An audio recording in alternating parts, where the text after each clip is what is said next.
कर सकता है तो मैं क्यों नहीं, क्या है उनमें ऐसा जो मुझ में नहीं। अगर कोई कर सकता है तो मैं क्यों नहीं। जय हिंद बच्चों, प्यारे मित्रों, आज हम लोग एक बढ़िया सा टॉपिक लेकर आए हैं। एक ऐसे व्यक्ति के बारे में जिसने अपनी क्रमबद्ध रूप से तैयारी करी थी राजा बनने की, और उसने वो सारी कमियां, अच्छाइयां, बुराइयां राजाओं के दरबार में रहकर सीखी थी जो उसे ज़रूरत थी किसी अच्छे राज्य को चलाने के लिए। मैंने आज बात करने जा रहा हूँ बलबनी वंश के संस्थापक गयासुद्दीन बलबन के बारे में। कहने में तो बड़ा आसान, छोटा सा लगता है बलबन, लेकिन जरा गौर से देखिए। बलबन को अगर हम कह लें, बल माने होता ताकत, वन माने एक। जहां पर ताकत किसी एक के पास केंद्रित हो जाए उसे हम बलबन कहते हैं। और उसने यही किया कि ताकत का विकेंद्रीकरण नहीं होने दिया। पूरी कहानी सुनेगा आपको लगेगा ही नहीं कि हमने इतिहास पढ़ा, आपको लगेगा कि हम अपने पड़ोस की कहानी सुन रहे हैं जिसमें केवल आप बिंदुओं को बिठाते चले, आपको मजा आ जाएगी। आप तथ्यों को तब तक रटते हैं जब तक ये किया, ये किया, ये किया। कुछ नहीं किया यार, सुनो तो आप आराम से समझ सकते हो कैसे क्या कहानी। जरा देखिए हुआ क्या कि बलबन इलवारी वंश का, इलवारी तुर्क था। ये सारे के सारे इलवारी इलवारी इलवारी कर रहे हैं कब से, ऐबक से लेके अभी तक। ये इलवारी है क्या? इलवारी वास्तव में एक छोटा सा कबीला था जहां पर ये लोग रहा करते थे और वहीं से निकल निकल के पूरी दुनिया में प्रसारित हुए थे, इसलिए इनको इलवारी तुर्क कहा जाता था। मैं आपसे एक छोटा सा क्वेश्चन करना चाह रहा हूँ कि आप कहते हैं कि ईसा जब मोहम्मद साहब थे 610 से बाद, क्योंकि आपको पता 610 में उन्हें ज्ञान की प्राप्ति हुई थी, मुस्लिम धर्म की स्थापना तब उसके बाद हुई ना। उससे पहले ही लोग कौन थे? क्या उससे पहले ही मोहम्मद हुआ करता था? अब मोहम्मद था तो ये नाम किसके नाम पे रख लिया भैया आपने? इसका मतलब है कि मुस्लिम धर्म नहीं था, लेकिन लोग यही थे। वो एक जनजातीय क्षेत्र में, या तो यूं कह लें कि छोटे छोटे कबीलों के रूप में रहने वाले लोग थे, धर्म के रूप में नहीं था। और यही हुआ इलवारी के पास। ये इलवारी तुर्क थे। अब इनकी कहानी क्या, जरा ध्यान से सुनिएगा कि ये नासिरुद्दीन मोहम्मद की हत्या करके शासन पे आता है, लेकिन इसकी बैकग्राउंड क्या है, कहानी जरा सुनिएगा। एक मंगोल नेता होता जिसका नाम था जलालुद्दीन। जलालुद्दीन बसरी नाम का एक व्यापारी होता है जो इसको बेचता है, किसको? इल्तुतमिश के हाथ। और ये कहकर बेचता है कि आप ध्यान रखिएगा, इस व्यक्ति को जहां जहां आप खड़े करते जाएंगे नए राज्य का निर्माण करता चला जाएगा।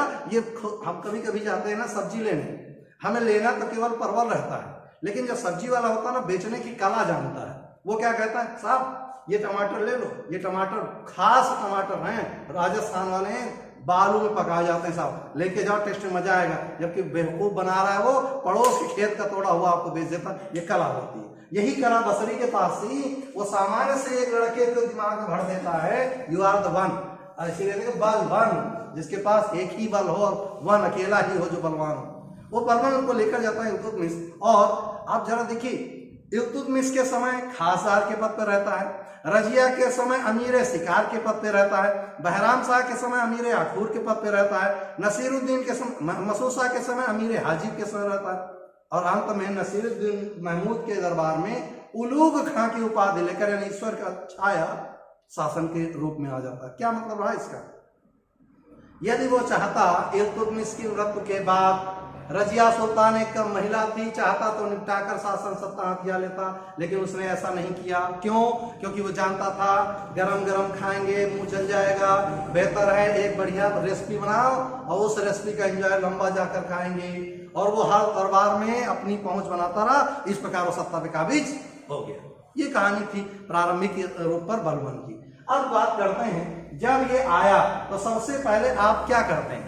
अपने आप को घोषित करते हैं ना, जब आप किसी से दिखा रहे हैं मैं ये हूं, तो अब मैं हूं दिखा रहा हूं। क्या है वो? कहता है मैं अफरासियाब वंश का हूं। कौन कहता है? शाहनामा में फिरदौसी लिखता है कि बलबन अपने आप को अफरासियाब, अफरासियाब का मतलब होता है सीधा भगवान द्वारा भेजा गया हूं, तुम सबको निपटाने के लिए आया। अभी कहानी सुनाता हूं इसकी, क्या क्या कहानी, सबको निपटाता हूं। ये कौन कह रहा? अफरासियाब कहता मैं अफरासियाब वंश का हूं। कौन?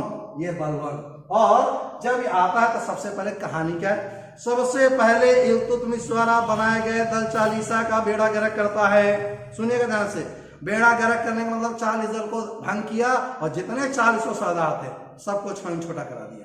किसी को मुल्तान, किसी को सुल्तान, किसी को गजनी, कहीं ना कहीं फंसा कर सबको क्या कह दिया, खत्म कर दिया। ताकि ये क्यों? ये वही 40 लोग थे, उनमें अपना भी शामिल था। खासदार के पद पर ये भी था उस 40 में। वो अच्छे जानता था कि 40 बड़े खूंखार हैं, मौका पाएंगे हमको छोटा कर देंगे, इससे इनको क्या कर दिया, खत्म करके बाहर कर दिया, है ना। अब कहानी आगे क्या बनती है, ध्यान से सुने रहिएगा। और जिस दिन सत्ता पे बैठा, पहला स्पीच क्या देखता है कि मैं निम्न कुल, निम्न जाति और गरीब लोगों को देखता हूं तो मेरी नसों का खून फड़कने लगता है कि मैं इनकी सबकी हत्या कर दूं। मैं सिर्फ उच्च कुलीन लोगों को पसंद करता हूं। अभी आते हैं इसकी क्या क्या वो करता है, कैसे करता है। तो ये उच्च कुलीन होने के कारण, उच्च कुलीन को पसंद करने के कारण ये निम्न को एकदम दमन करना शुरू कर देता है। और नीति क्या अपनाता, ध्यान से सुनिएगा। पेपर में जब आता मुंह आके खड़े हो जाते हैं, ध्यान से सुनिएगा। यहाँ पर वो नीति अपनाता रक्त और लौ की नीति। ध्यान रखिएगा, अगर रक्त और लौ की नीति आए तो ये जवाब होगा बलबन का।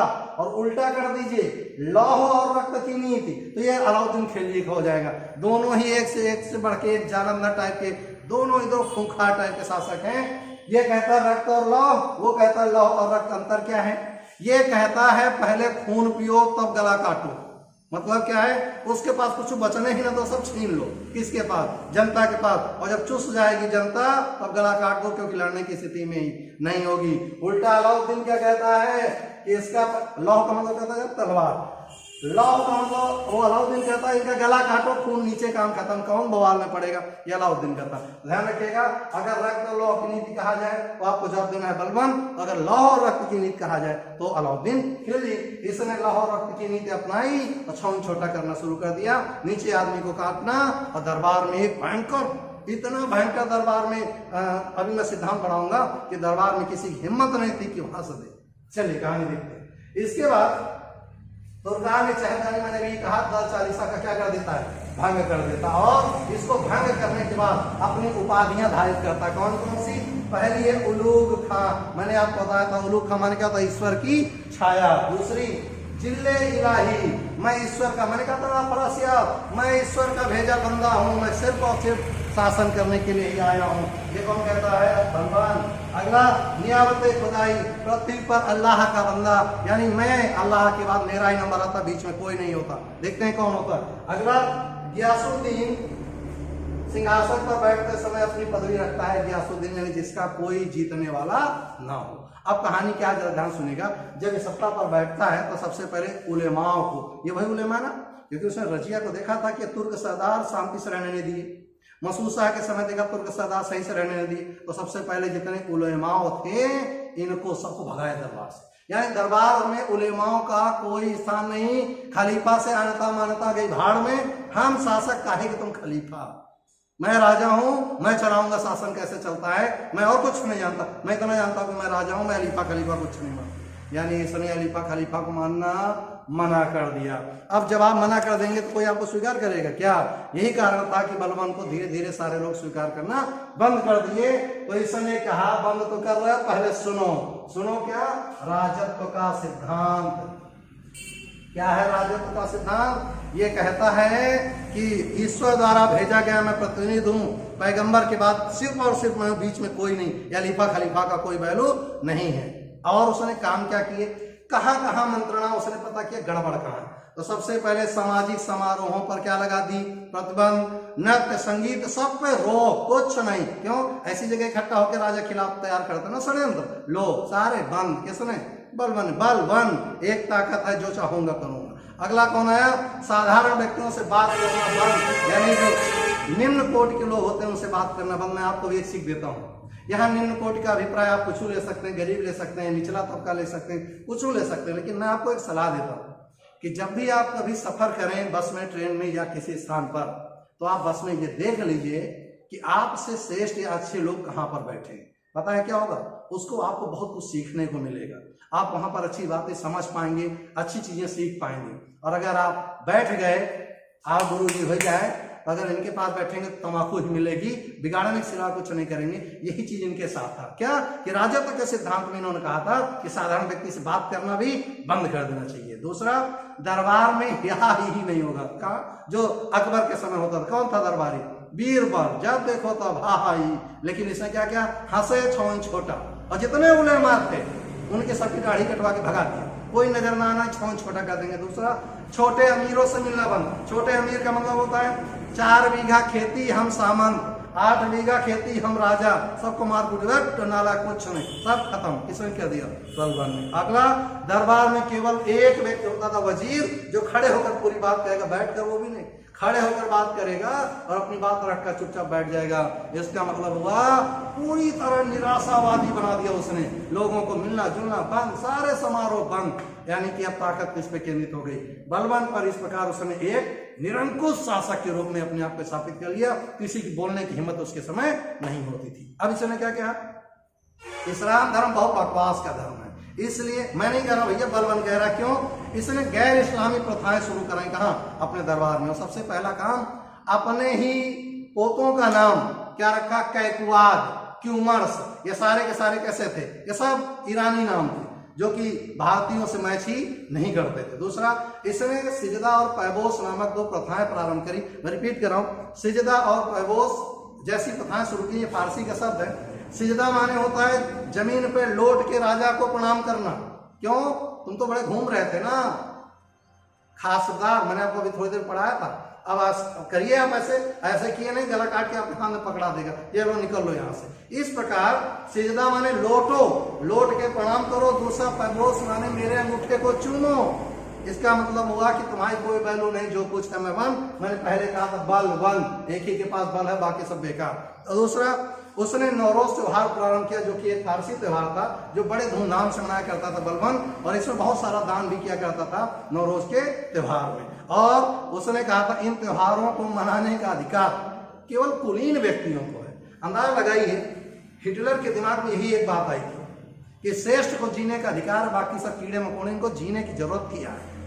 इसलिए उसने क्या किया? 50,000 कुर्दों के ऊपर पेट्रोल डाल के आग लगा दी थी। कीड़े मकोड़ों को जीने का कोई मतलब नहीं। कीड़े मकोड़े इन द सेंस जो कमा नहीं सकते, जो खाली बैठ कर दरबार कर सकते हैं, जो अनुत्पादक हैं, उन्हें जीने का भी कोई अधिकार नहीं है। यही कारण है कि उसने ऐसे चीजों पर क्या कर दी?